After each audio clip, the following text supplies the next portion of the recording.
Halo semuanya, selamat datang di video pembelajaran hari ini. Nah, kita akan mempelajari salah satu teori belajar yang sangat berpengaruh, yaitu teori konstruktivisme. Teori ini tuh menekankan bahwa belajar adalah suatu proses yang aktif, yang dimana siswa itu dapat membangun pengetahuan mereka sendiri melalui pengalaman nyata. Yuk kita mulai dengan mengenal lebih dalam tentang teori ini. Teori konstruktivisme pertama kali dikembangkan oleh Jean Piaget, yaitu seorang psikolog asal Swiss yang mengkhususkan dirinya dalam perkembangan anak. Piaget ini percaya bahwa anak-anak bukanlah penerima informasi pasif, tetapi mereka aktif membangun pengetahuan melalui pengalaman dan eksplorasi. Selain Piaget, teori ini juga didukung oleh Lev Vygotsky, yaitu seorang psikolog dari Rusia. Vygotsky ini memperkenalkan konsep penting yang disebut zona perkembangan proksimal atau ZPD.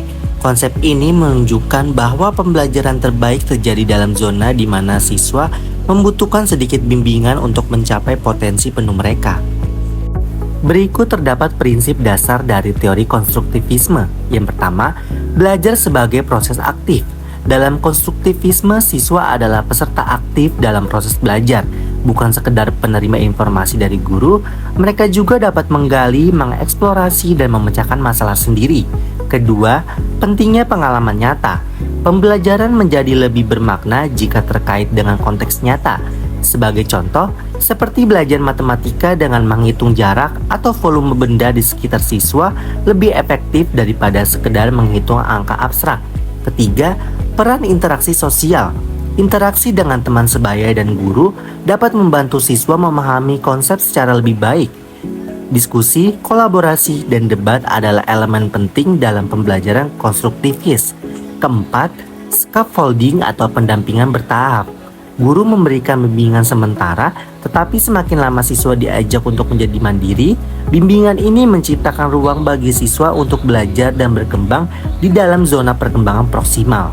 Bagaimana sih teori ini diterapkan dalam pembelajaran? Ada contoh nyata, yaitu seperti eksperimen dalam pelajaran IPA. Guru memberikan alat percobaan dan siswa mencoba memahami hukum fisika sendiri.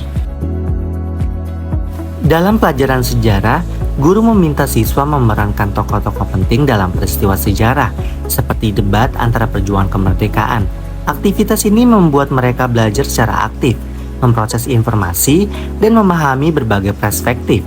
Teknik pembelajaran seperti studi kasus, proyek kelompok, atau bahkan diskusi terbuka adalah cara efektif untuk menerapkan konstruktivisme. Seperti teori lainnya, konstruktivisme memiliki kelebihan dan kekurangan.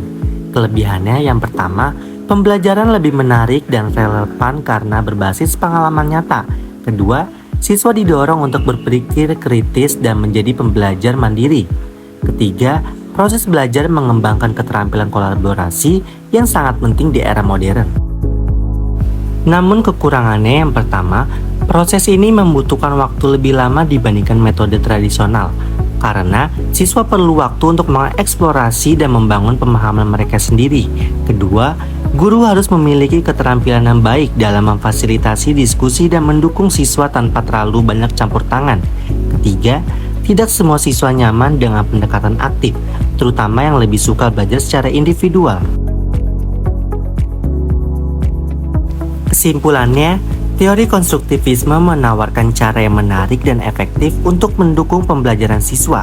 Dengan mendorong siswa untuk aktif, bekerja sama, dan menghubungkan pembelajaran dengan dunia nyata, teori ini membantu menciptakan pengalaman belajar yang bermakna.